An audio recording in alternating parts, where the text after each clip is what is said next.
Hello, everybody, and welcome. Welcome to you watching this live streamed, and welcome to the audience here at the Keough School office in Washington, D.C. My name is Bill Donahue, and I'm a professor of European Studies at the Keough School of Global Affairs at the University of Notre Dame. I'm here with a group of 16 really wonderful students, students who want to make a difference in the world.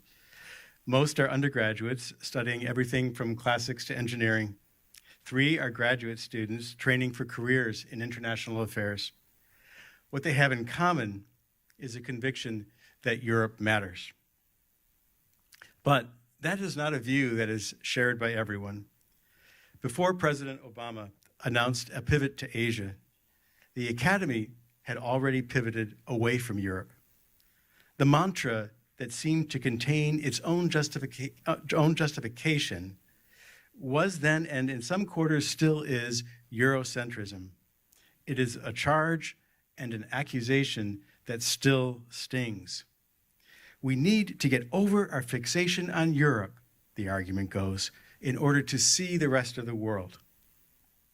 Now, there is, of course, indisputable merit in reorienting our attention to focus on truly underserved and under-resourced countries. About that, there can be no doubt.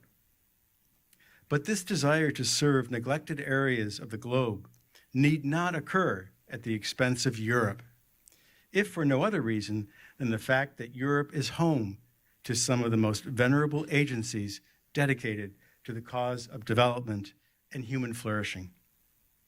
Europeans, frankly, have been at it for a long time, and they are quite good at it. They are our allies in the struggle to bring justice to this fallen and suffering world. Europe is, of course, also the destination for hundreds of thousands of people seeking a better life, as well as for those fleeing war and persecution. Massive and heart-wrenching migration and refugee flows have, at least since 2015, further clarified the centrality of Europe in our mission to foster a more just world. We share this conviction about the importance of Europe and of the U.S.-European relationship with our featured guest this evening, His Excellency Stavros Lambrinidis, Ambassador of the European Union to the United States of America. Ambassador Lambrinidis studied at the University of Chicago, Amherst College, and then Yale University.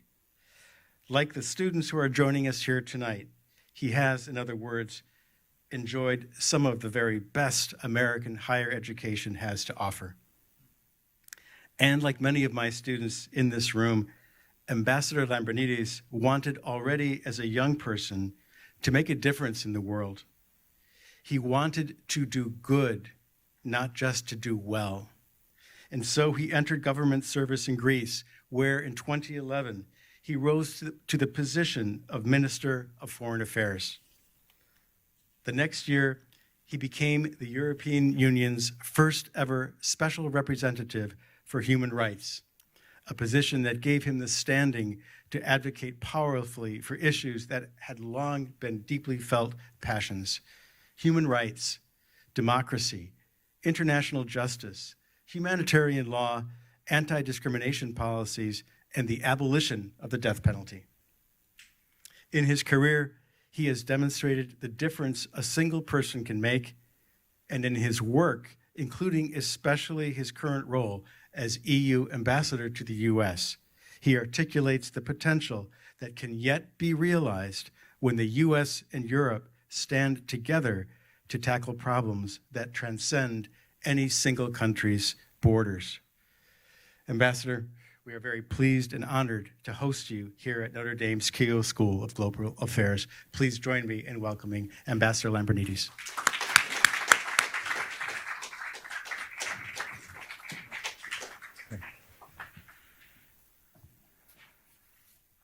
I'll take this off. Watch out. You'll see my face for the next 10 minutes, and that's it. All right. Guys, it's so great to be here with you. Professor Donahue, thank you for the introduction. Very generous indeed. Is Dean Appleby here? I see in my notes that, no. He may be watching. Okay, you may be watching. Hello, Dean. And Professor Eisenman, thank you so much for moderating. And of course, to dear friends Fiona and Tom, thank you for being here for the discussion. Look, I'll say 5 things fundamentally. The first thing is, in our containers, the ones that you see in the ports being loaded in ships, we don't just put in our goods, we put in our values. The United States and the European Union are the 2 biggest free open economies in the world. We have the biggest economic relationship anyone does. About 50% of the world's GDP is America and Europe together. Europe is 450 million people, 27 countries. About 1/3 of the world's trade is EU and US and investment. The biggest investors in this country by far, about 60% of all foreign investment in the US comes from European companies, creating about 9 million jobs, direct and indirect jobs. And Europe is the destination for the largest amount of US company investment, creating an equivalent amount of jobs back in the EU. We are each other's biggest economic partners, and we're the biggest economic artery in the world. Okay? But in our containers, we don't just put our goods, we put our values. Every time the United States exports something anywhere in the world, anytime the EU exports something anywhere in the world, we put in those containers labor rights. We do not produce goods by violating labor standards and by having slave labor or child labor. We put in those containers environmental values. We do not produce cheap goods by polluting the environment. We have rules that do not allow this to happen. Others don't. In those containers, we put fundamental values of open market economies and free competition that allow the best in every field, most of the time, to win. And that also prevent unfair competition in our own economies through our own laws when it comes to antitrust, et cetera, et cetera. Just as we put our own values in our own containers, other countries put their values in their containers. And China, for example, our biggest economic competitor these days, is putting its own values in its own containers as we speak, all over the world. An economy that is state footprinted, an economy and a society that is not free, with very different understanding of governance, values, and human rights than we do. Unfair trade practices, very often stealing intellectual property, doing stuff like that. And we are in a competition around the world when it comes to those values, as much as we're in competition when it comes to the goods and services that we provide. And this is a big deal. So the United States and the European Union have decided to work closer together to address this challenge.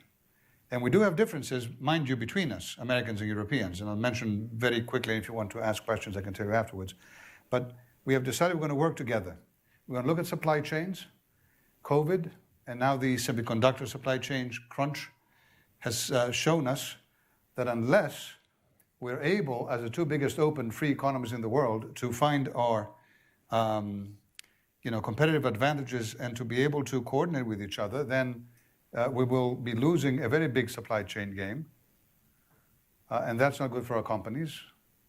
And we have to work closer. We don't work close enough to set the international rules in the World Trade Organization. The European Union is deeply committed to doing so. The United States, we're still hoping, will return to a fruitful and important discussion on how to truly reform the WTO as opposed to letting it fall by the wayside. Because at the end of the day, you need a referee. And we both agree that in international trade, the referee has been okay. The rules perhaps have not been. The referee applies the rules. So if we don't like what's happening, it's not the referee's fault, it's the rules' fault, and we have to fix it. And of course, we do have, as I said, differences that we have to address, including on tariffs that the US, under the Trump administration, placed on the European Union on steel aluminum. We had to reply with our own counter tariffs.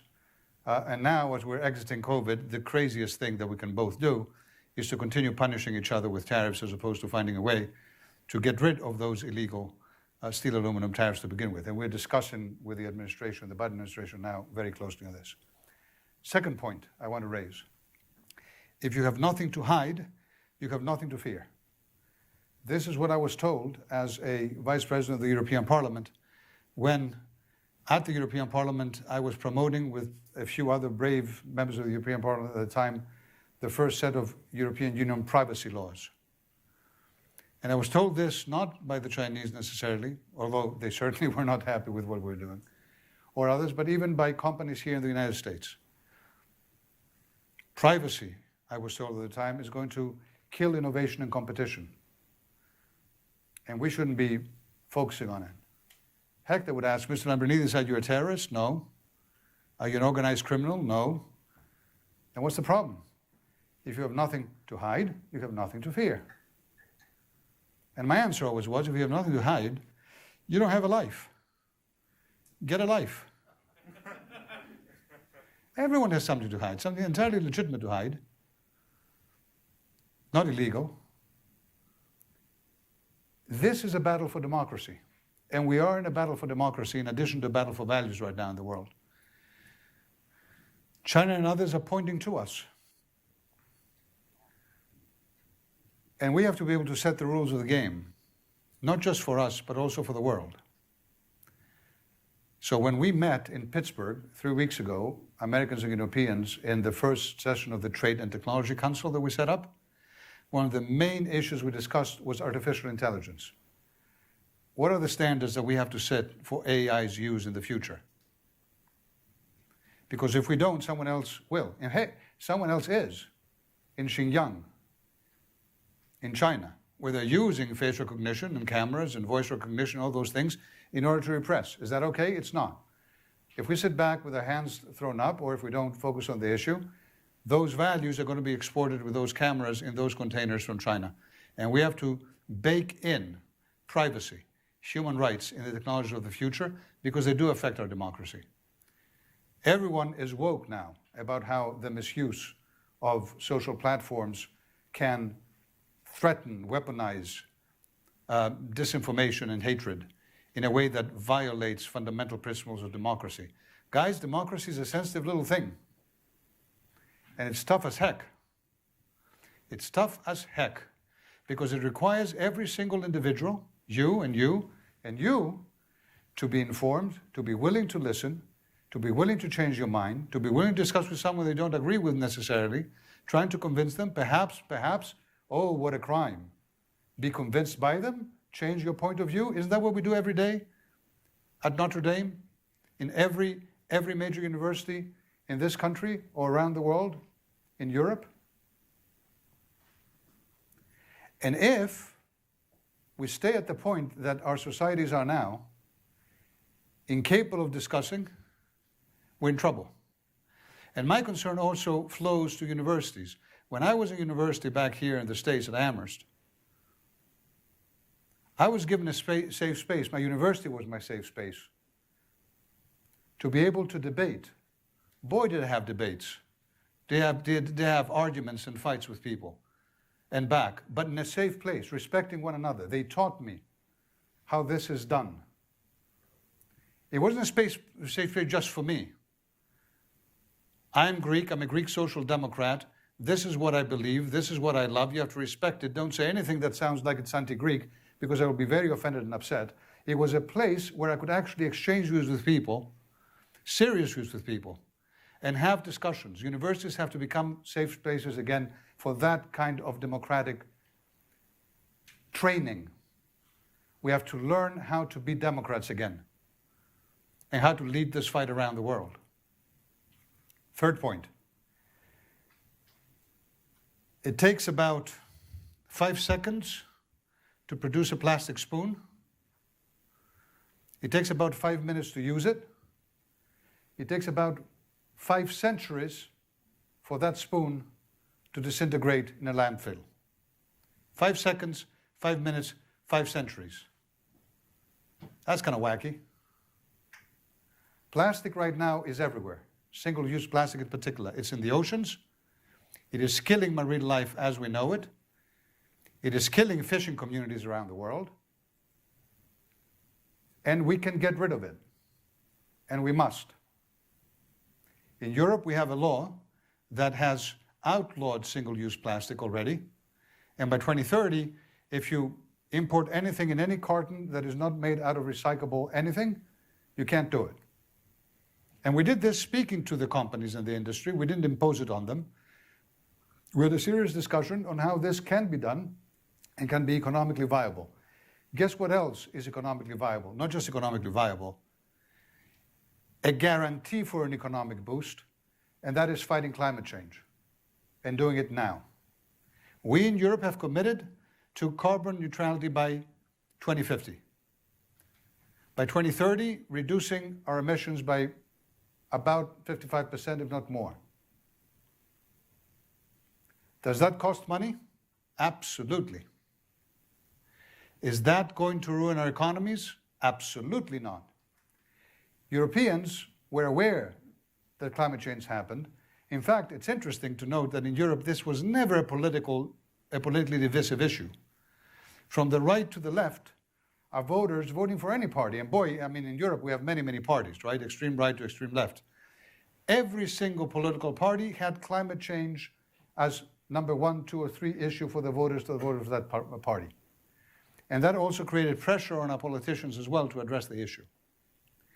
The European Investment Bank has announced 1 trillion euros, about $2-3 trillion, for the immediate future to support green investments. They could be crazy. They could be throwing their money away and the AAA rating away, or they could be onto something. And we know they're onto something. So we, the European Union, the European Commission, is also investing massively in the green and digital transition of Europe, because as we're coming out of COVID, the craziest thing we could possibly do, Americans and Europeans, is to try to rebuild the black, dirty carbon economy of the 20th century. We've got to move something entirely different, and that is green. And we have seen already in Europe massive jobs created already. We have seen our GDP in Europe go up from the 1990s to now by about 66%. We have seen our emissions in the same period go down by about 24%. Emissions down, GDP up. There's no conflict there. And this is an opportunity, again, that Americans and Europeans have to grab together, because there are investments in the green transition that are massive, and that our cooperation, perhaps even our co-financing, will make the difference. Hydrogen, electrolytes to turn hydrogen into clean hydrogen. Hydrogen is right now is the most promising thing for the future, guys. It is probably in itself one of the most efficient energy sources. It is also in itself one of the most efficient sources for transmitting energy. And it is the most efficient source of storing energy. And if we don't store energy as we are in the green transition, we're going to be in trouble. Now, one thing, people will lose jobs in the process of moving to green, which is inevitable, which is necessary, and which is happening.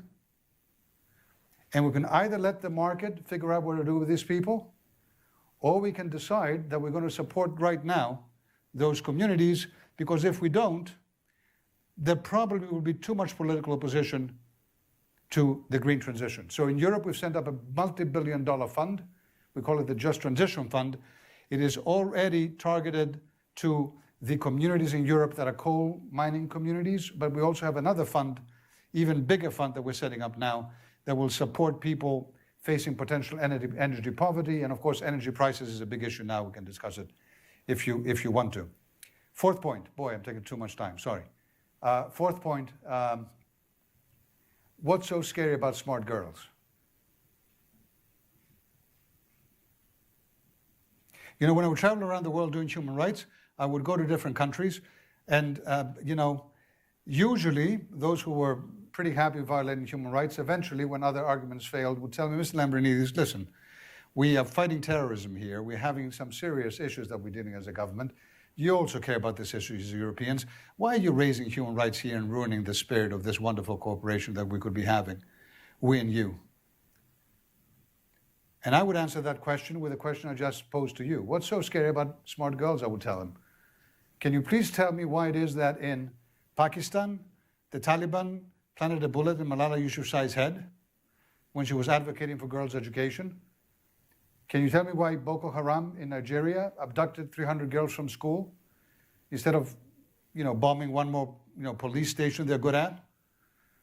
Can you tell me why ISIS in Iraq abducted and forcefully married and raped hundreds of Yazidi girls? What's so scary about smart girls to terrorists? And the answer is, well, smart girls tend to become educated girls, and educated girls become empowered women, and the last thing that a terrorist wants is empowered women and empowered societies. They want societies with big black holes of power that then they can fill in with their hatred and with their violence. So if you want to fight terrorists, educate girls and boys.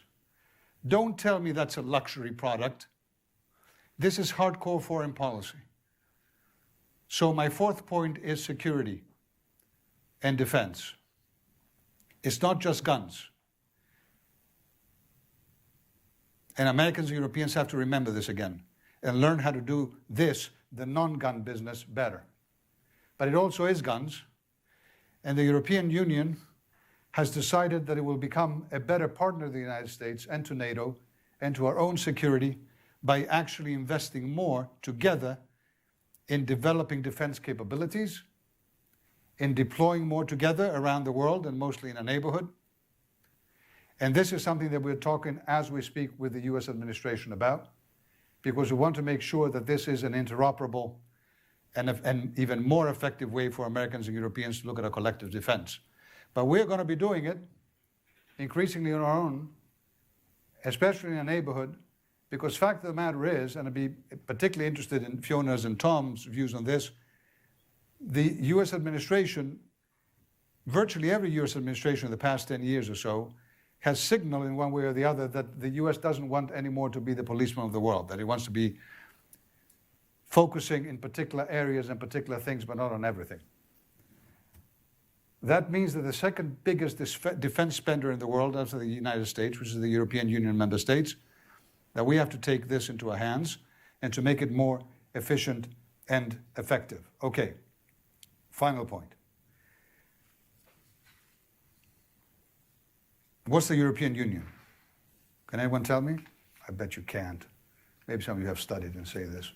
It's amazing to talk about the EU all the time, but then in the end of the day, I realized that many people don't really know what it is, how it works. In some ways, when it came to the Indo-Pacific strategy and the little crises that the EU and the US had, and France a few weeks back, the real surprise on the part of the European Union was not a submarine deal per se, although that was a surprise as well, but it was the sense that a decision was being made about a most critical region of the world without considering that the European Union was indispensable to be able to apply common policies and common values in that region. Because indeed, I am sure that in a few years' time, there's going to be another EU ambassador here who will be talking to you about the EU, and maybe you will know about it, but the students who will be in this room will probably have very little idea. And whatever administration is in power probably will need to hear again about the EU, because in the end of the day, that's the way it works. It's very strange. We're 27 independent countries who have decided to pool our sovereignty together in a number of critical areas, to share sovereignty in some other areas, and to keep sovereignty for each member state in other areas. Does that sound a little bit like federalism in the United States? It's really not that supremely different. We're not a federated state, but the concept is not different. We have a European Parliament, the way you have a Congress that is elected directly by the citizens of the European Union. We have a government, the European Commission, whose members are appointed by the elected presidents of the different member states, in the exact same way that your elected president appoints his cabinet. The cabinet is not elected. And we have a European Council, which is the presidents themselves, the member states, that plays a role together with the European Parliament in passing laws and defining policies as proposed by the government of Europe, the European Commission. Not that different really, except there is a big difference. Everyone working for the US government is a civil servant, but apparently everyone working for the EU government is a bureaucrat. And I don't know how that works, but that's more or less how it works. So we have a bunch of bureaucrats back in Brussels, but everyone here is just a committed civil servant. Look, in the end of the day, there's just way too many things that unite us. But this is not your grandma's United States anymore, and the EU is not your grandma's EU anymore. We have changed. And in the European Union, the crises, including the COVID crisis, has made us stronger. Virtually every crisis in the past 10 years we've been through, and boy have we been through crises, the financial crises, that everyone was predicting that maybe this is the moment that Europe will collapse, there will be the Grexits and the Irish exits, and the euro will collapse and all that stuff. And of course, not only did that happen, but that the euro came out as a stronger currency than before. There was the migration crisis that everyone again then predicted that Europe would have to collapse, that it couldn't keep its political unity, and of course it did. And we came out with procedures and laws and greater unity around it. It was Brexit, where everyone said, okay, this is it, this has to be it, right? This is the opening of the floodgates. Everyone would leave, and if you look today, every single of our EU member states has a public opinion that indicates that they enjoy being in the EU and they appreciate it more than they did before Brexit. And of course, we have COVID. And in COVID, we made some amazing decisions. We decided as Europeans that we're going to, for the first time in our history, borrow together, leveraging the collective strength of the European Union 450 million people market in order to support especially those member states in the EU that were most hard hit. So European solidarity at its apogee. This has never happened before for many, many reasons.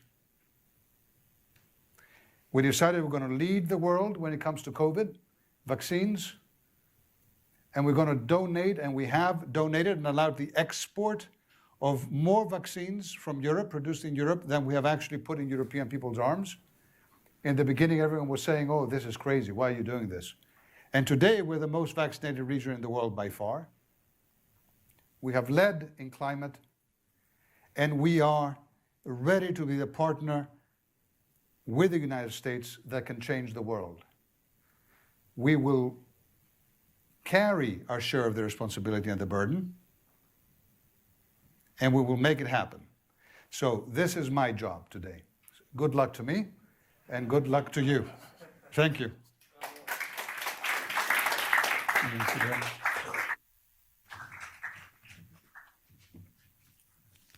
Thank you, Mr. Ambassador. At this point, I would like to invite up three students to introduce the remainder of the very distinguished guests for the panel. So I think it's Noelle first.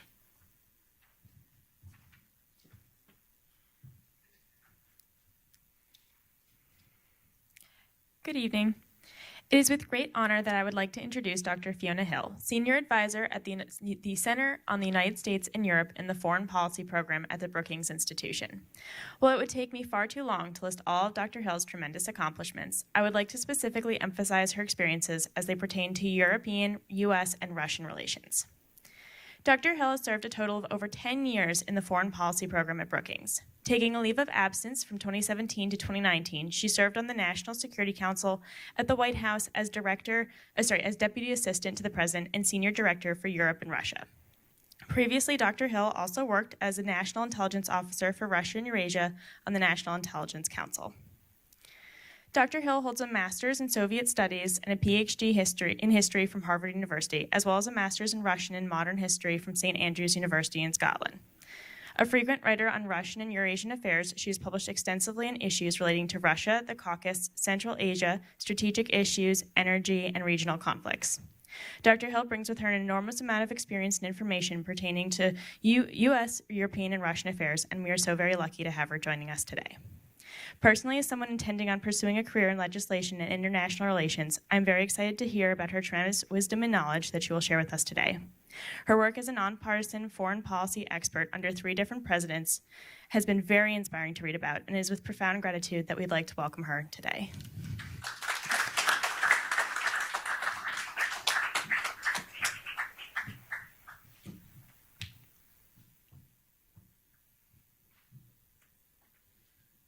Good afternoon. I'm Colin Kahn, a political science, Russian, and global affairs major at the University of Notre Dame. It is with great pleasure that I introduce Dr. Thomas Wright today. Dr. Wright earned his Master's of Philosophy from Cambridge University and a bachelor's and a master's from University College Dublin. He went on to receive his doctorate from Georgetown University. Later, he completed a postdoctoral fellowship at Princeton University. After his time as the Executive Director of Studies at the Chicago Council on Global Affairs, Dr. Wright became the Director of the Center on the United States and Europe as a Senior Fellow for the Project on International Order and Strategy at the Brookings Institution. Dr. Wright is a contributing writer for The Atlantic, having written an article on September 13th of this year on why the world needs a pandemic plan B. The article builds on Dr. Wright's second book, co-authored by Colin Kahn, Aftershocks, Pandemic Politics and the End of the Old International Order. The book expounds on the historical pandemic precedent and applies it to a changing international health structure, one substantially impacted by globalization, the rise of nationalism, and great power competition. My class has had the special opportunity to speak with Dr. Wright before, and we are very excited and grateful to receive his expertise for today's panel. Please join me in welcoming Dr. Thomas Wright. Thank you very much.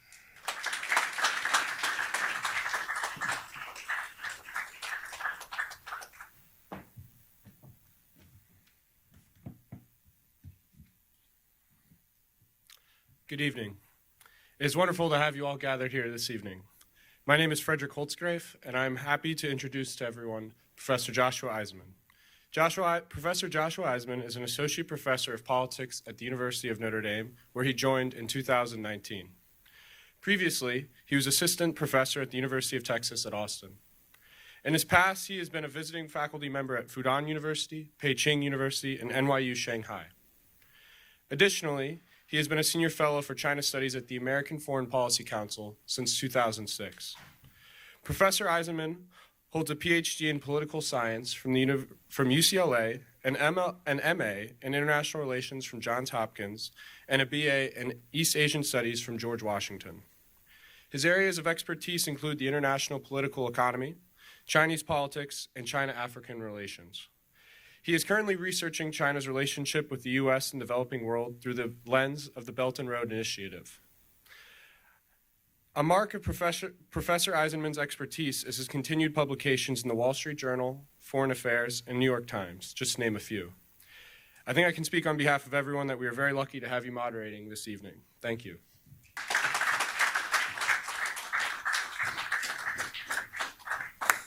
Well, thank you very much.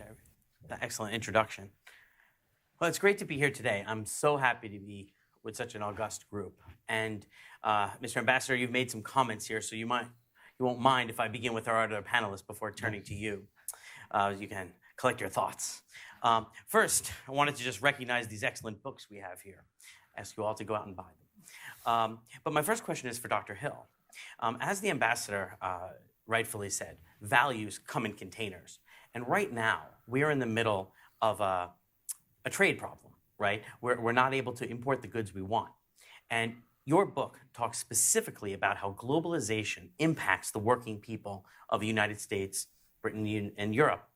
So do you think this moment is a good time for us to begin to adopt new approaches to dealing with these problems? Is this an opportunity that we now have to change the way we trade in order to address these issues and how they impact the workers of our countries?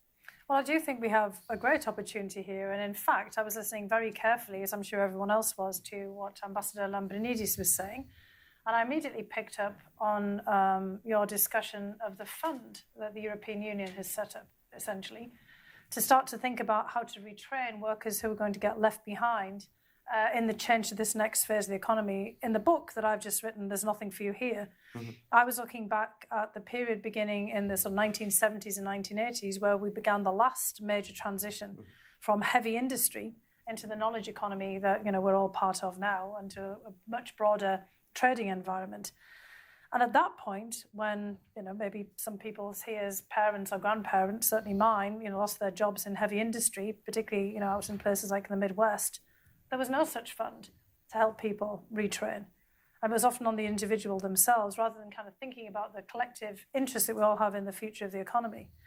So someone like my father, who'd been a coal miner in northern England, had no chance whatsoever to find a means of getting new qualifications to qualify for something other than working down a coal mine. He'd learned everything on the job. Other members of my family, from my generation actually, benefited from something that's no longer possible in the United Kingdom, structural funds from the European Union that Great Britain joined in the mid-1970s to retrain. So people of my generation, at that point in their 20s and 30s in the 80s, were able to retrain for new jobs in new fields in technology and the knowledge economy as a result of structural funds that came from the European Union and other enterprise and skill funds. I think there's a lesson in this that Ambassador Lambrinidis is offering for the United States, something we could look at in the experience of Europe to see how this is going to work, because we're on the cusp again of another transition to the green economy, although we don't like calling it the green economy here in the United States, but it doesn't really matter what we call it, but to basically new ways of generating energy and new ways of thinking about mass production, and also the advent of artificial intelligence. Part of our distribution crisis right now, after the pandemic, is the fact we don't have enough truck drivers. No. But in perhaps the near future, we won't need truck drivers. I mean, I'm not sure that we're really going to get as far as people think, because there's a lot of teething problems with self-driving vehicles, we know. But we're not going to see that kind of demand. So we're in the United Kingdom, for example, since Brexit, there's been a huge demand for truck drivers. I mean, if people want to go out there and look at the press and some of the stories on the BBC at the moment, you'll see a kind of a mad dash to get people trained up to be long-distance truck drivers.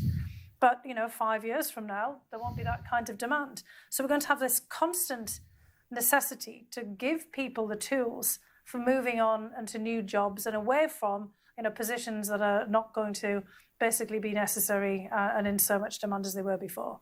And I do think that this is an area that the United States and the European Union could work on together, because as Ambassador Lambrinidis said as well, the EU is one of the biggest investors here in the United States. The European Union private sector creates hundreds of thousands of jobs around the United States, all the way across the United States, in key regions and states where there is already this transition going underway. And the European Union, can, I think, help us to think about how we might set up similar funds, perhaps through public-private partnerships, with the assistance of major EU investors on the company level, and certainly with the assistance of EU delegation representation across the United States, because this is a critical element of how do you prepare people for the future workforce. Excellent. Thank you. Well, Dr. Wright, turning to you now. In your excellent book, you talk a lot about the trials and tribulations we had in trying to engage with China when COVID hit.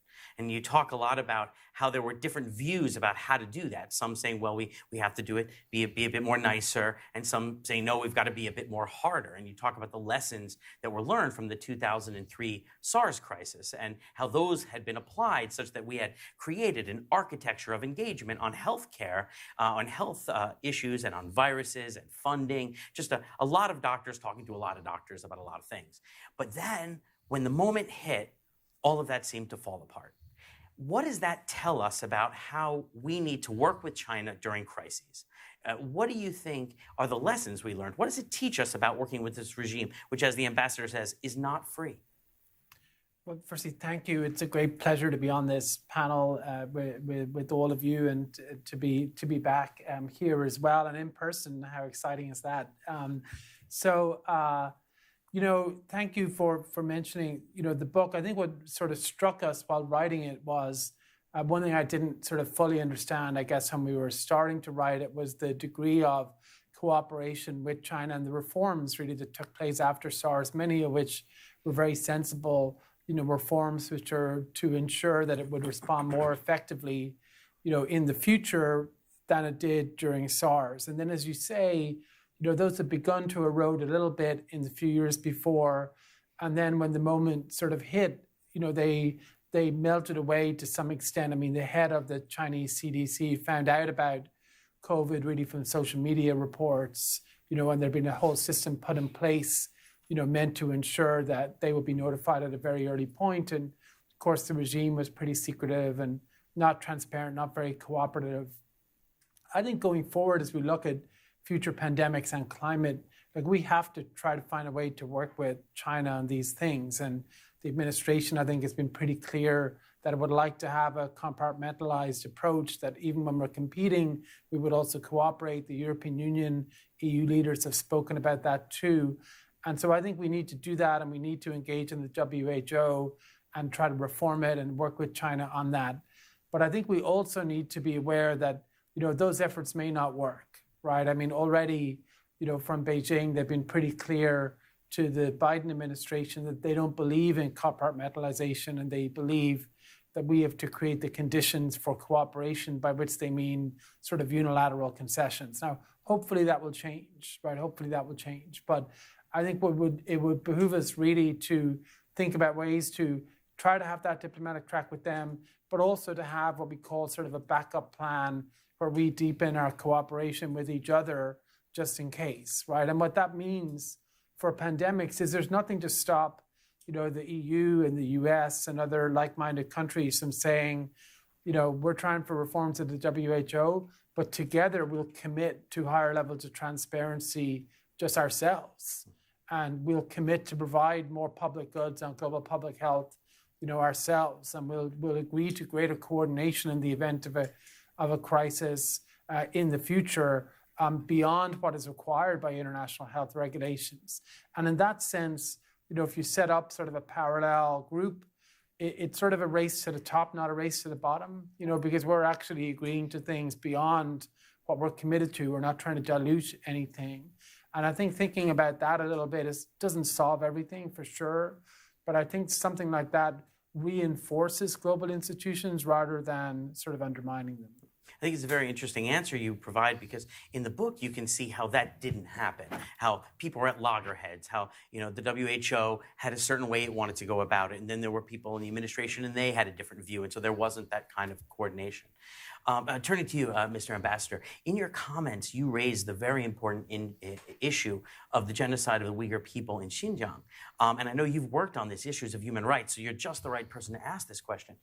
Given Europe's history during World War II, do you believe that Europe is more prone to be sensitive about this, and that it's more prone to either seek to address the issue or seek not to address the issue? Well, I'm trying to make the connection with World War II, and it's difficult for me to make it. Because of course what's happening with the Uyghurs is not the same thing as what happened, of course, with the Holocaust. But what it is a massive repression of people because of their religion. And what the EU is doing, both when it comes to that and when it comes to Tibet and other, if you just take China, but you don't simply have to take China, is to be supremely focused on two things. One, promoting by supporting civil society on the ground, freedom of religion and belief and other human rights. I emphasize civil society on the ground. Many times we have to do this by simply providing lawyers to ensure that those who were illegally arrested or detained can actually have a chance of a fair trial, or to make sure that we get people out of jail if we can. But very often we think that when it comes to human rights, we can go around the world and simply fly the American and European flag, and people will just rally around us and hail us and thank us for it. But in fact, it doesn't work this way. For human rights to take hold in China or anywhere else, we have to be very vigilant from the outside, including with pressure. In Europe, we just established a human rights sanctions regime. I don't believe that sanctions are the panacea, and I certainly don't believe that they can be foreign policy in and of themselves. But I think that they can, in a targeted way, and should be used when you have major human rights violations. And we just imposed some sanctions on China because of Xinjiang and, of course, on Russia because of Navalny and because of what's happening in Crimea, et cetera, et cetera. So you need the stick, and we have the stick, but you also need to be able to create the coalitions in a particular country and around the world, to defend. Well, if you cannot change the way that China actually decides itself to do or not do something, Tom, I think what you might be able to do is to change the environment in which it makes those decisions. And if you change the environment in which it makes those decisions may be different. And part of changing the environment is to create those kinds of coalitions with other countries that make it, in fact, non-profitable for China to work the way it does. There we have not been good enough, and there I would focus more. We know who the bad guys are, we know who the good guys are, and we think that this is just a black and white fight. But in fact, there are about 150 countries in the world today that are sitting on some fence. They're not great democracies, right? But they're not committed against human rights and democracy.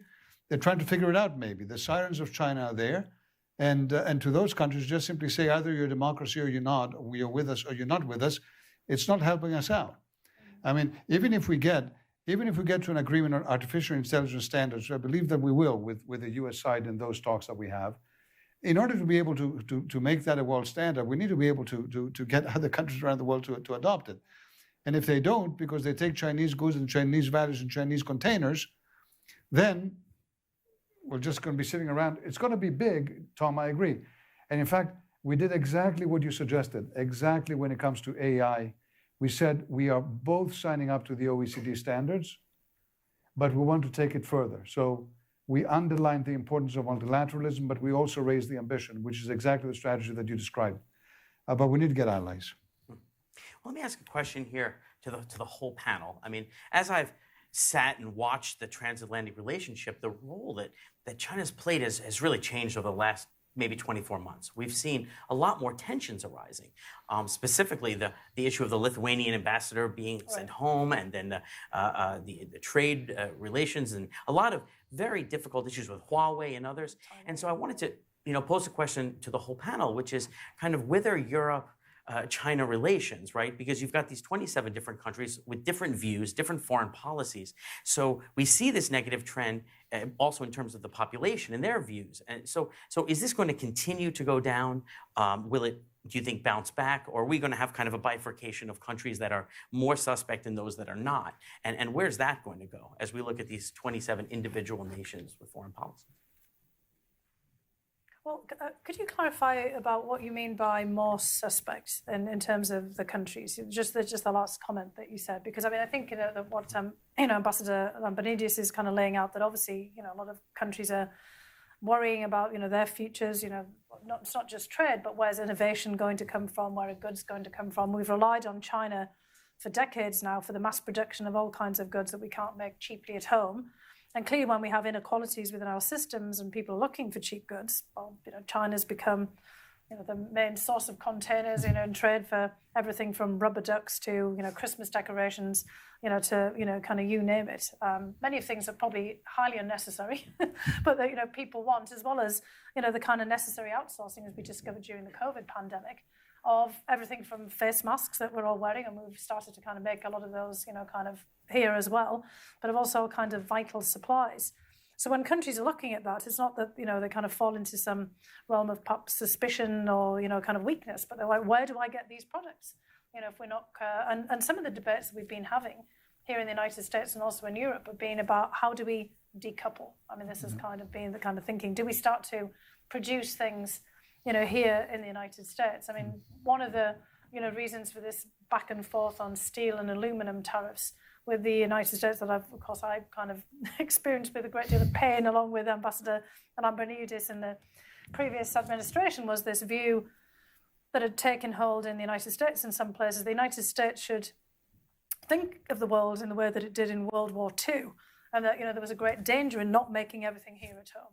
That we have to make all kinds of specialized steel, we have to be able to mine our own coal, we have to make every kind of product just in case of some major disaster. And we did discover during COVID that actually there was some real disadvantages of not making certain supplies at home or in Europe. We've had to adjust to that, and this is part of our distribution problem right now.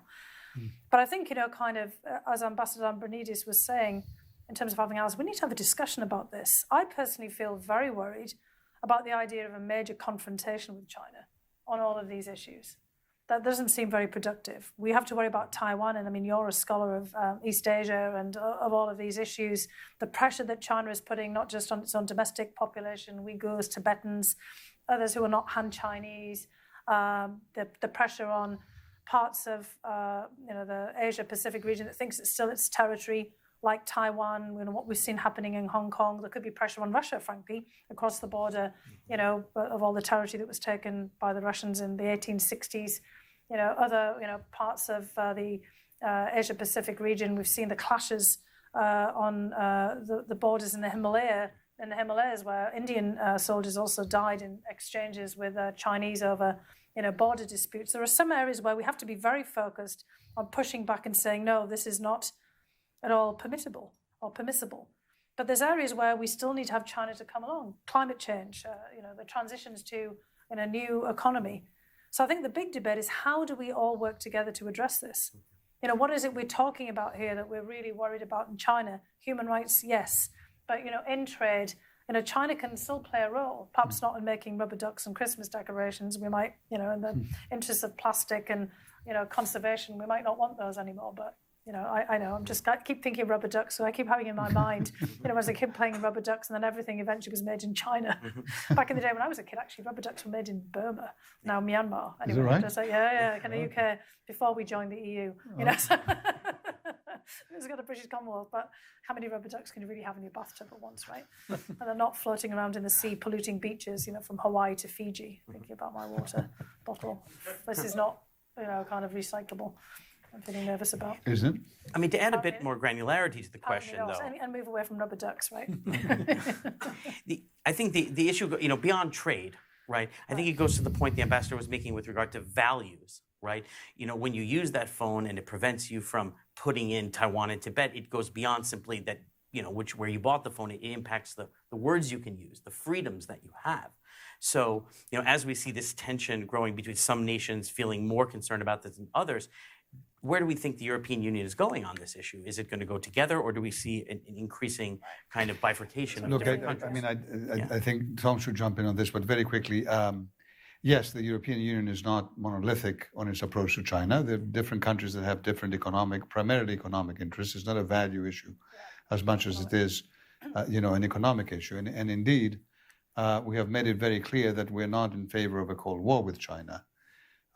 So very much in line with Fiona's point, which means that we have to push back on China when it comes to fundamental issues that could be geostrategically truly destabilizing, or when it comes to values, because when those values seep through the wrong values around the world, then that creates a different environment than the one we want to create around China to help it make the right decisions. It creates one that facilitates China's decision-making in a way that it wants to go and makes our lives more difficult in a more, open, free world kind of thinking. But given all those differences, which are not that great, the EU and its member states have come up with a strategy since 2019 that very much reflects what President Biden now has as a strategy on China, at least in words.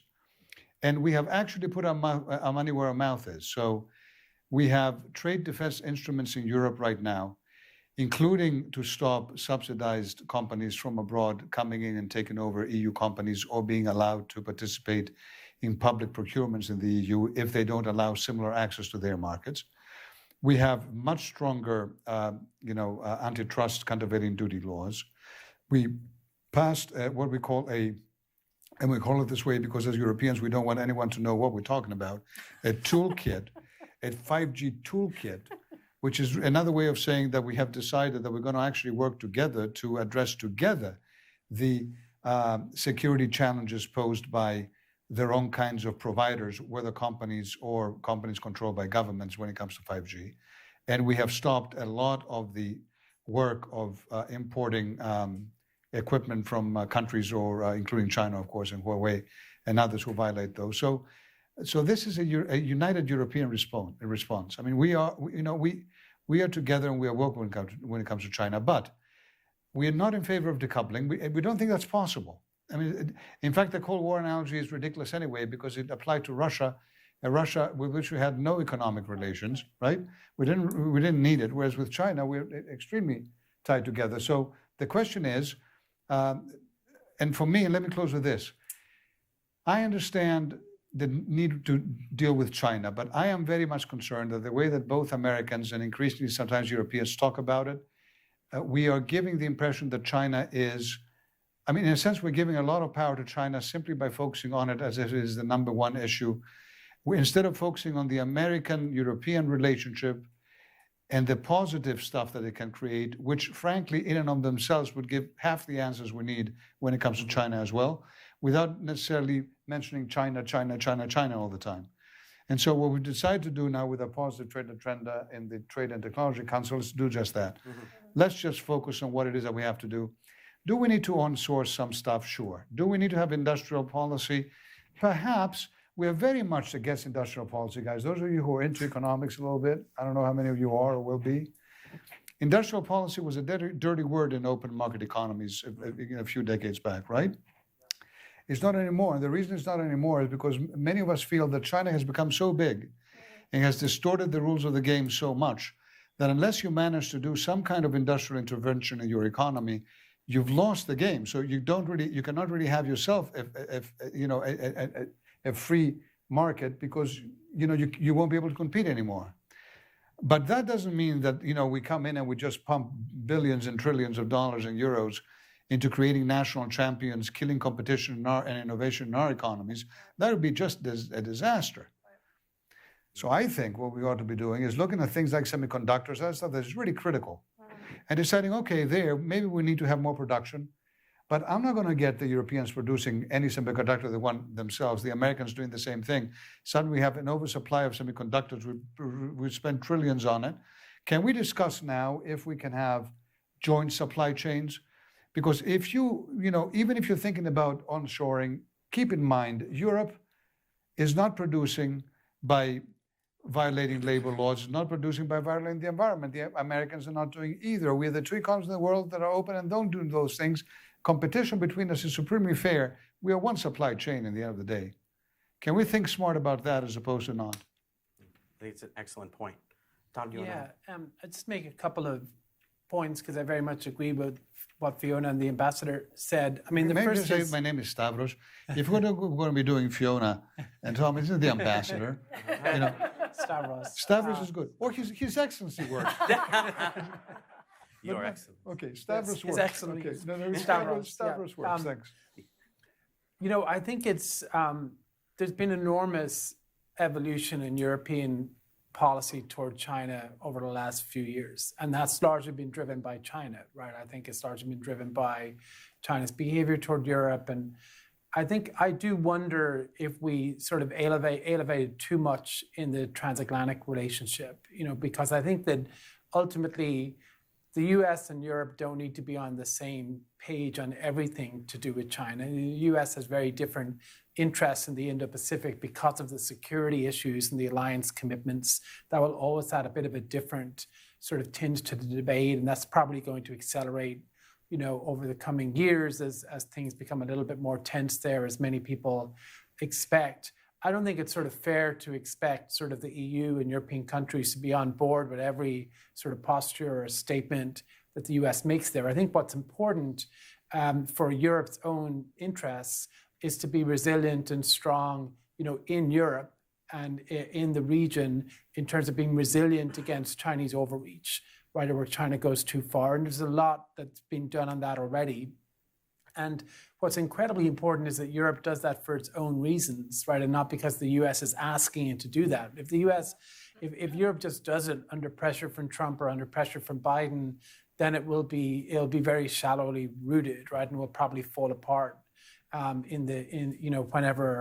whenever that sort of time comes. And what I sort of see happening in Europe is this sort of organic indigenous debate on China, where I think the EU is very much getting to a point where it is pushing back. It'll be a bit different than how the US pushed back, but that's fine, I think. And I think we should sort of avoid the big, making it too much about the Indo-Pacific, and even post-AUKUS, it makes me a little bit nervous, when there's so much focus on a joint approach in the Indo-Pacific, because there are differences between the allies in the region and France, for instance. And the final thing I'll just say is I think to some degree, the China challenge, which is really real, and I think it is the preeminent sort of challenge of our time, but we can't define Europe policy through that prism, right? There has to be like a US policy toward Europe and a Europe policy towards the United States that is separate to that. Like that's an important piece of it. But I think too often maybe in Washington, people ask, what do we want from Europe than what do we want in Europe or to do, with Europe really? And there's a broad sort of array of things there. So I think I'm hopeful that will happen in the next sort of couple of years. But I think maybe we need to take it very seriously, but also make sure it doesn't define, the transatlantic relationship in its totality. Could I make one just quick point? Because I'm sort of thinking, about all of, the students here, just to give them a bit of perspective. Because, 10 years ago, when Tom and I, both at Brookings, we couldn't have a conversation with our European counterparts on China. We have this annual kind of conference that's sponsored by the Daimler Corporation. And we would always, the United States would want to put China on the agenda. And as Tom might recall, and Stavros, you might recall as well, we always had a hard time because we'd be going, well, what are we talking about? And it's really been, since the global financial crisis, obviously, and really since I would say 2010, the kind of rise of China as an issue, that we swung to the opposite direction. Now we can't take China off the agenda, and it started to dominate it. So just to put it into perspective for everyone here, we've seen this kind of move from, what are we talking about? And why this isn't really relevant to our US, European relationships. There's all these other issues we want to talk about, to now we can't seem to talk about anything else. Yeah. Well, I just want to say, Tom, that point is relevant that you made beyond. So in U.S.-Africa policy, we also talk about China all the time, right? So it seems to loom over our relations. Well, I think the Cold War analogy, I agree, is not apt, although I think we're closer to some of those dynamics, right? So I think it is worth thinking about the lessons of that. But I think the clear lesson from the Cold War is that one of the mistakes, there were successes, but one of the mistakes was to have a global policy totally through the prism of competition with the Soviet Union. So Africa, Southeast Asia, these were places that should have been engaged on their own terms. So whatever happens, I think we are in for a prolonged period of competition, but we need to be focused on the areas that actually matter. And it's interesting, with the president's decision on Afghanistan, that I know was also a transatlantic difference as well. But there were some people here in Washington who said you have to stay in because of Afghanistan, because you have to be there near China. Yeah. And actually, he rejected that and said, no, I'm all in competition with China, but we're not going to do it everywhere. And I think that's an interesting, regardless how one feels about that, I think that will be a very interesting sort of aspect to the conversation going forward. That's right. Now, I want to turn to our students, but I also have this dire question I have to ask Professor Hill. So get your question ready, and she's going to, in 2 minutes, answer my last question, which is, 2 minutes, okay. Tell us about the future of Russia-Ukraine relations. Oh, my goodness. 2 minutes? Well, actually, I think it comes back to Europe. I'm going to throw it out onto Stavros. No, you're not. Part of our problem is just the way that we look at Ukraine and the way that Russia looks at Ukraine. Because Russia is having a very hard time thinking of Ukraine as an independent sovereign country. And this is the history of Europe. Because history of Europe is the disintegration of empires. The Soviet Union was the continuation in a different form of the Russian Empire. And about how countries transition away from that over a long period of time and actually have to fight often multiple battles for their independence and sovereignty. The Baltic states, mentioned Lithuania taking one for the team right now on China, but Lithuania and the other Baltic states, Estonia and Latvia, had to do this multiple times over, as in fact did Finland, with Russia. They got pulled back in. Finland had to, fight another war during World War II, lost quite a bit of its territory in Karelia that, was taken by the Soviet Union. And Ukraine is in that phase that they were, in previous times, the Baltic states and Finland, they're trying to reassert its independence and sovereignty, even after 20 years of being separate from the Soviet Union. And so we need to basically find a way of all of us embracing that struggle of Ukraine. It's not that Ukraine has to then be brought into NATO or into the European Union, so I'm not kind of trying to push it over in that way, but we have to try to find every way that we can to basically embrace Ukraine as part of the economic, political, and social and cultural space of Europe, because Ukraine is part of Europe and part of European history. And so, part of this is holding Russia and putting Russia on notice that Ukraine is a sovereign, independent power.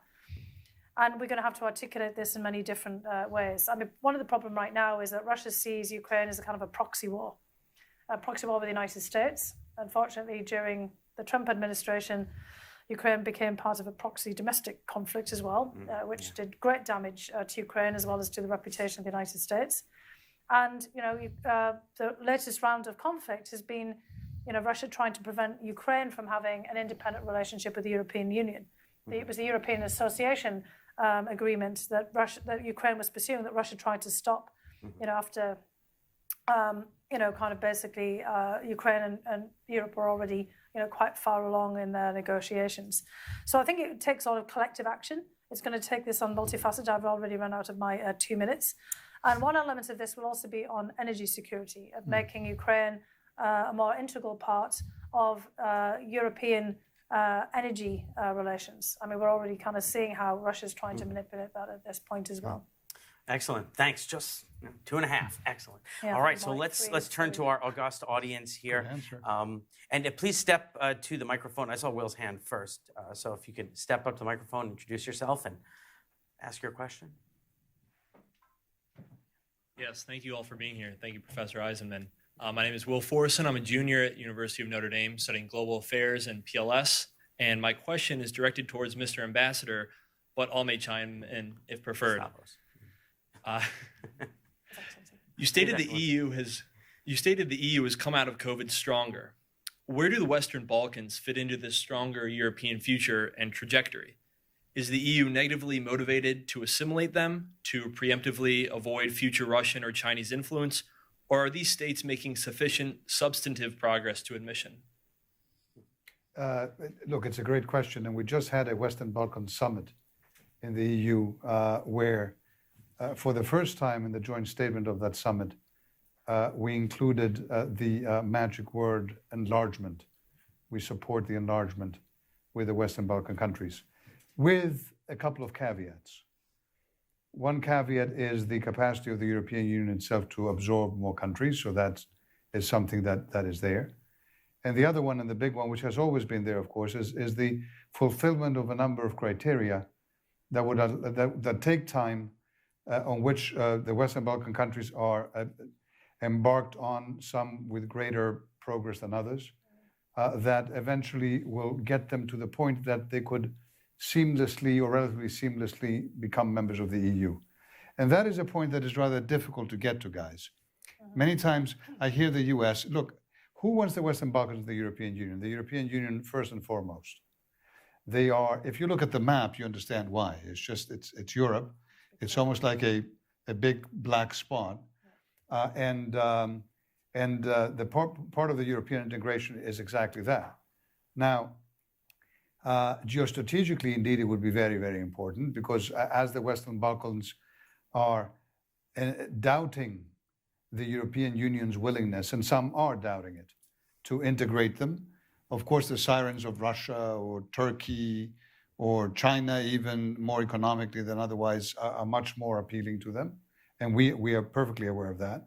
So we're engaged in a massive show of support to our Western Balkan neighbors as we speak, but in the past years as well, through the influx of both government support and development money in amounts that have never been seen before in the region to support their economies and their political transition and the setting up of institutions and all those things. We are providing a tremendous amount of expertise, including from Brussels, to be able to help the governments who want to make reforms make them. And at the same time, we're dealing with issues that are very difficult and ingrained, that take a long time. Corruption is something that is not unique to the Western Balkans, but there's a history behind it.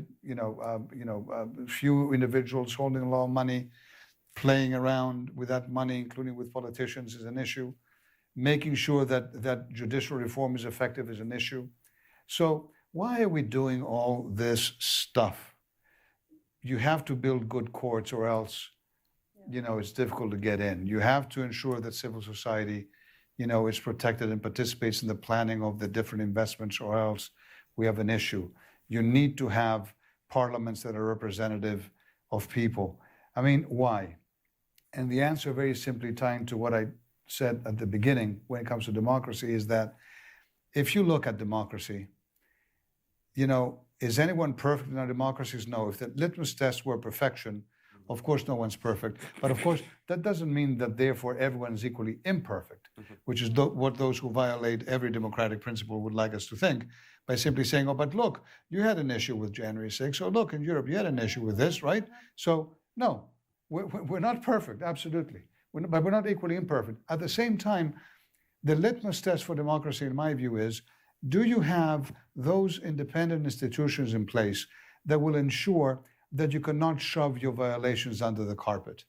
Because we will all have violations. We will all make mistakes. And when you look then at those institutions, that is independent courts. That is independent parliaments. That is a free press. A free press may, when I say a free press, it doesn't mean that everything written in the press is like, oh, it's the absolute truth. But if it is a free press, you will get different opinions. You will be able to form your mind, right? So again, I come back to my challenge for democracies, guys. I feel this very strongly. I think that the US has an issue. I think that we in Europe have an issue, and we have to resolve it. And I think universities have an issue. Universities were very good at teaching people how to try to find the truth. I remember back in my days, everyone was saying, we're not going to teach you everything. You don't have to memorize that, but we'll teach you how to learn. We'll teach you how to learn, right? So this was university. But today, the real challenge is people who know how to learn, but don't want to. They don't want to. They're just simply very happy to have their opinion and then pick and choose from wherever they read the one thing that will justify that opinion, even if they know deep down that it could be false or crazy, just because it makes it fun. It validates them. They can fight and hate even easier the other person who believes something else. So we have to start teaching ourselves now, not just how to learn, but how to want to learn. And that's a big, tough process. Excellent. Let's see. Over here, Javier.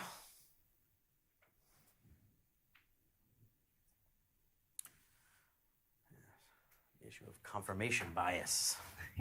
Confirmation bias. Well, it's worse than that. Yeah, confirmation bias actually, it's okay. It's like a social psychological concept of decades. It happens. There's nothing insidious behind it. It happens to people, open-minded people. Thank you again for joining us today. My question is actually for Dr. Hill, about Russia as well, actually. And it pertains to how Russia views China. This morning we had the pleasure of speaking with Dr. Wright. And in that discussion, we were talking about certain countries and the balance between engaging both with the United States and China, and perhaps not always being able to do so. I want to know what Russia's role in this relationship is, and whether there is an opportunity for cooperation between the United States, the European Union, and Russia to push back against China together. Is this of interest to Russia, perhaps? And if so, what ways this could be done in? Thank you. If I could just add a little bit to that. In this town, people sometimes talk about a China-Russia alliance, right? They talk of in this way. So maybe apropos of the question. Yeah, no, it's a really great question. Thanks very much, Javier.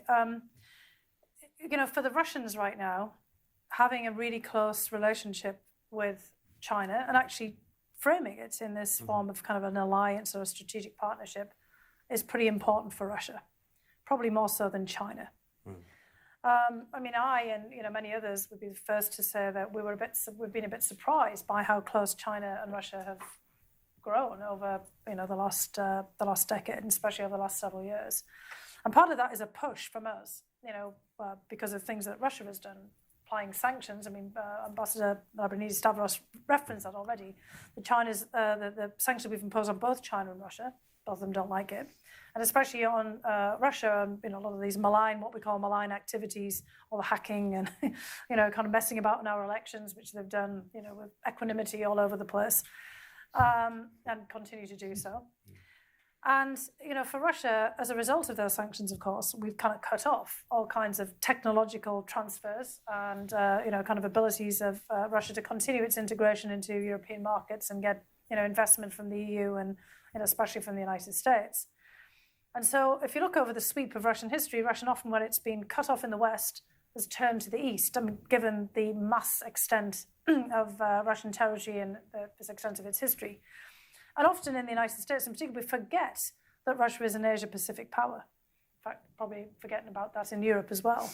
Yeah. And, Russia never forgets that, especially as I made a little allusion before when we were talking about China, to the fact that Russia actually sits on a lot of territory that historically China believes belongs to China.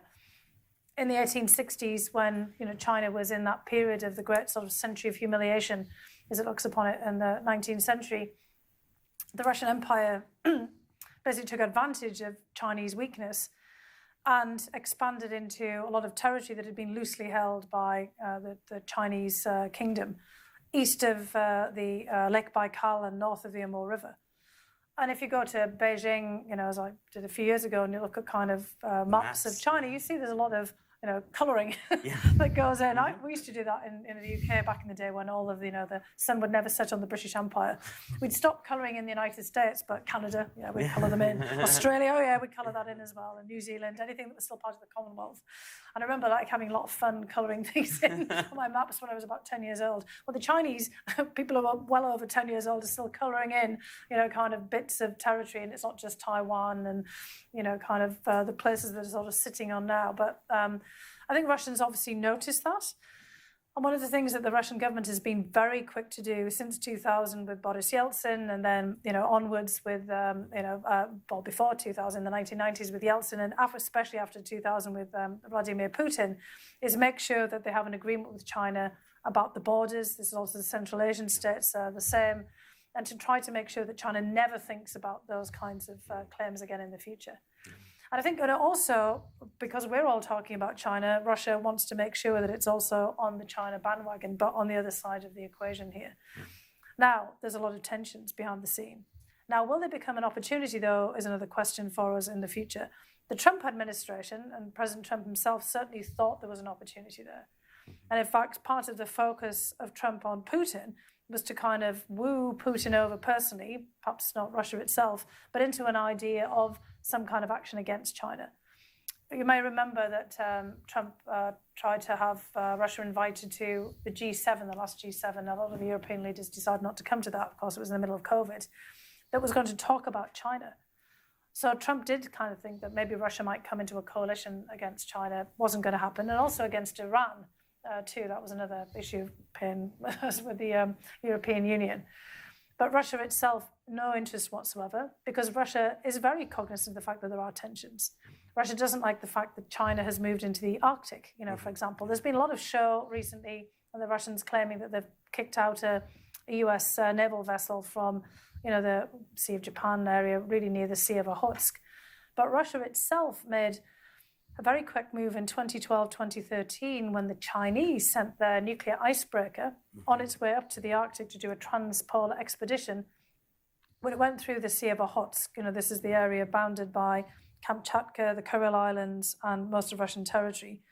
And in theory, part of that was international waters. Russia moved very quickly after that to have the UN declare the Sea of Okhotsk a Russian sea so that no one could go in.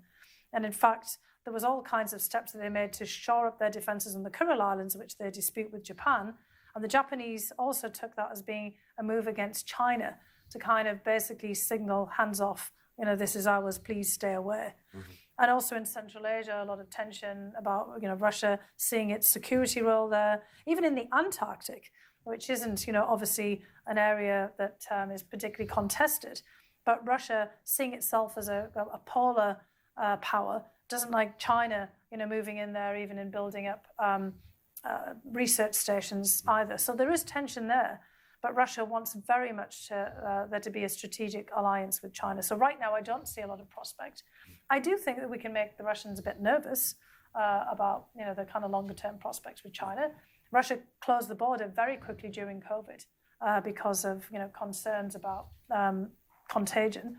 Although Russia now has some of the highest rates of COVID infection and deaths right now, all because of its own sets of problems. But I don't think this is the moment. And I do think it gets back to what both Tom and Stavros have said about we should think about the relationship with Russia on its own terms and not be kind of also thinking about the relationship with Russia through the prism of China at this particular juncture. Great. The issue of demographics also very important here. The area you're talking about, absolutely, very important point. is being depleted of people, and on the other side of the border is Heilongjiang, where you got 20 million plus That's right, people that's right. living there, and then the Russian population And the being resource dwindled. space as well. I mean, if we start to look at climate change, we've always had these, kind of concerns about aridity, drought in China. And of course, if you look north of the border area, the Amur River, there are a lot of Black water soil. resources and, potentially with climate change, rich agricultural land too. So there may become pressures in the future there. Yeah, great point. All right, so wow, who's next? I'm sorry, I can't see your. I'm sorry. It's Noel. Noel, and then we'll get to you, Frederick. Yeah, if we could try to answer a little quickly so we can try to get into excellent questions. So pertaining to why China is part of the conversation in the first place, I'd like to ask Mr. Ambassador if you could expand on the differences between the Holocaust and what's going on with the Uyghur region, or the Uyghurs right now in the Xinjiang region, and how bad it has to get in that area for much more extreme intervention, as would happen in World War II. Well, guys, I mean, I don't want to jump into this historical thing, but I mean, the Holocaust is the Holocaust. The Jews were exterminated, killed, eliminated by Europeans. It was the biggest human rights violation in recent history, and during the Second World War. In fact, in many ways, it was a spark for Europe to unite and to become the biggest, most prosperous, most human rights respecting, and most peaceful region in the world in the past decades, because we decided we could never, ever, ever allow those demons to come out. What's happening with the Uyghurs is an obvious targeting of a whole ethnic group on the claim, the general claim that terrorism could flourish there, and the fear of Chinese, of Muslim terrorism in China, and all these things, and an attempt to control a major ethnic group like the Tibetans, another one. So it's a major human rights violation, and I don't intend to get into a discussion as to how you term it or characterize it. It is despicable. We have all condemned it, and we are all united in ending it. And the question is, how can you most successfully do this in China through economic pressure and economic sanctions, through banning products that come from there, through using the Human Rights Council or other international institutions? Because no one, to my knowledge, is talking about military interventions in this particular case. We were looking at military interventions in areas such as the Western Balkans that we touched on before, of course, when we had situations where we had people targeted and killed massively because of their religion. The problem and the danger, in my view, with countries like China is that they're doing something much more egregious, as most authoritarians do, than just coming out and trying to kill you. They're trying to kill who you are. They're trying to kill your identity, your soul. They're trying to re-educate you into being a good soldier of whatever it is that they're trying to eventually sell to you. And they do this both directly, with very direct repression, as is happening in the case of the Uyghurs, or they're doing it indirectly by silencing a free press, by doing everything possible to ensure only one view is bombarded all the time on people.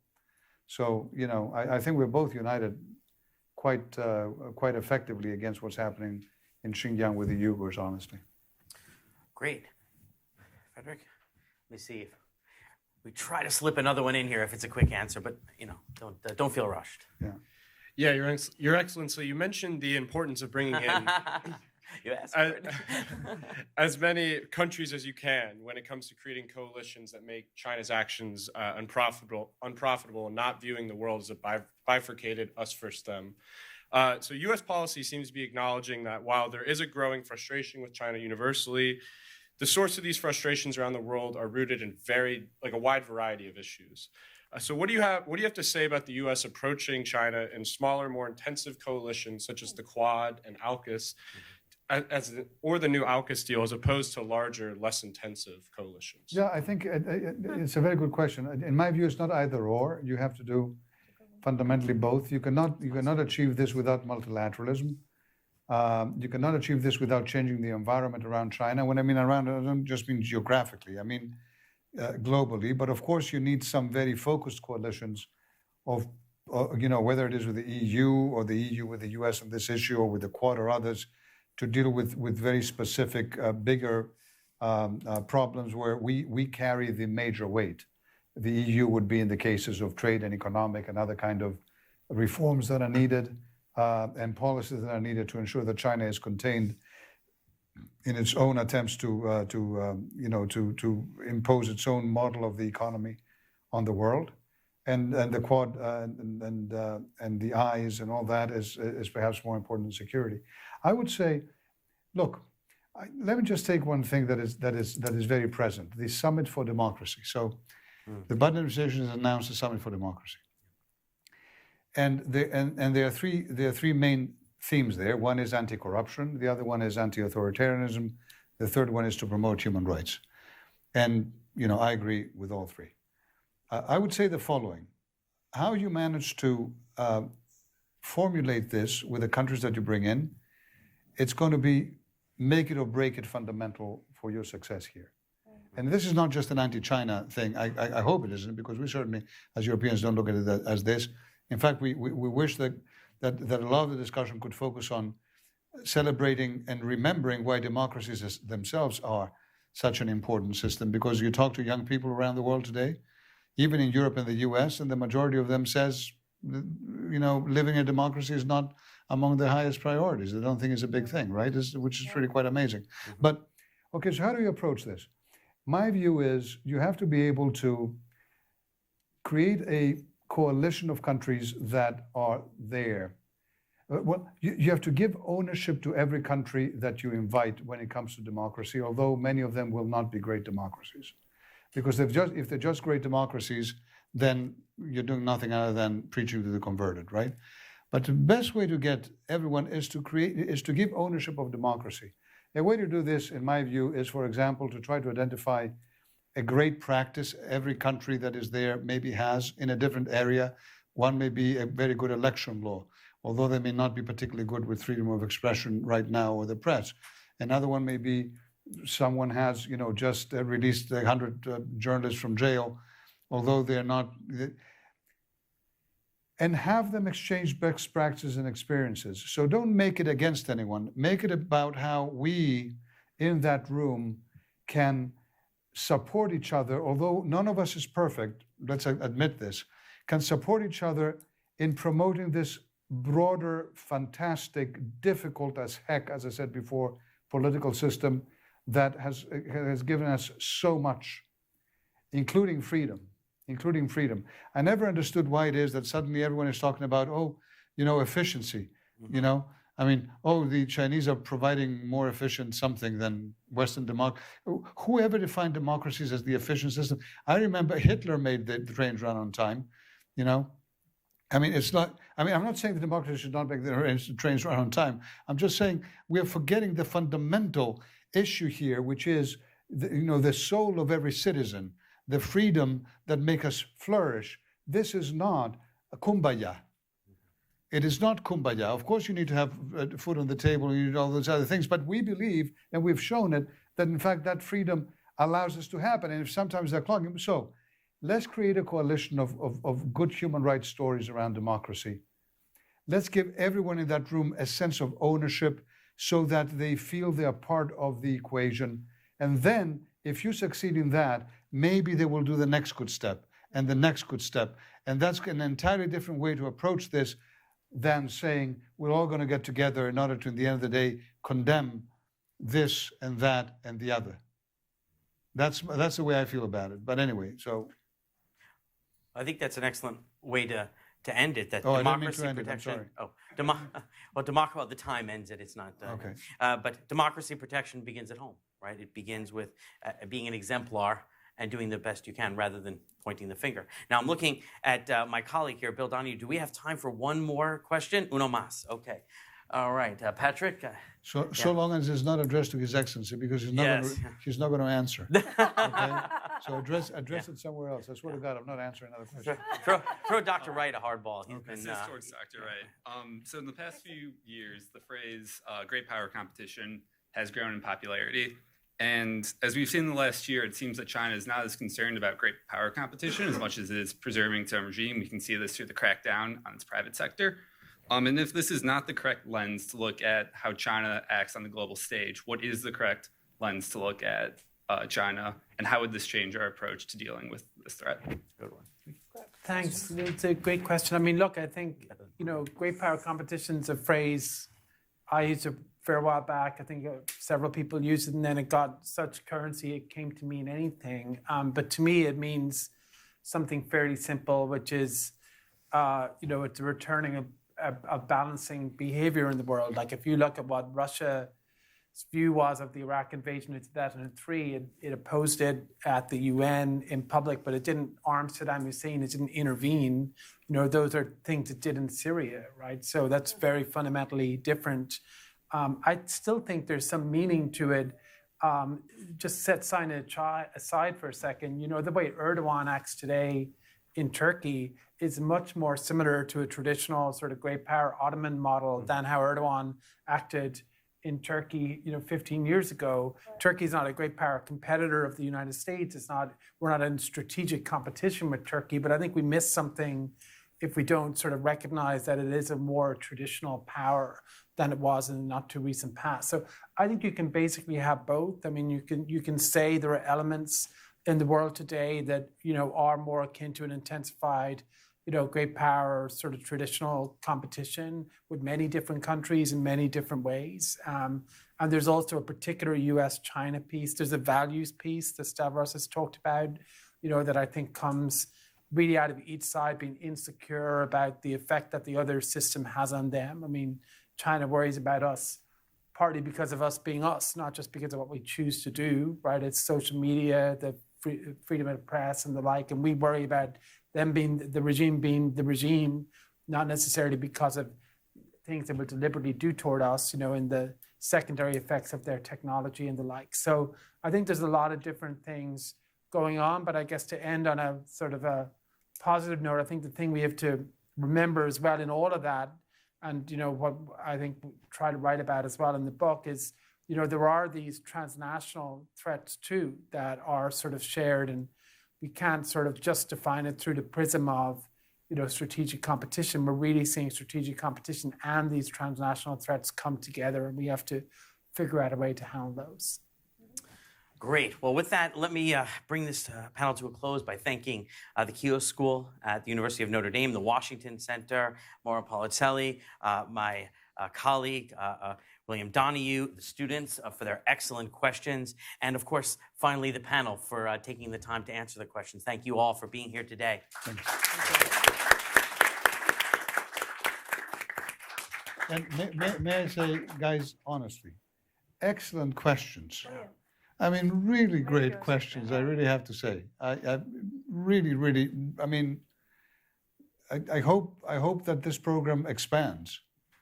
I really do. I don't know how expensive it is to do it and how complicated it is to do. So I don't mean to be, creating some major wars back at the universities for saying this, but I hope it expands. It's brilliant. Excellent. Yeah. Wonderful. Thank you so much. Great being here. Yeah.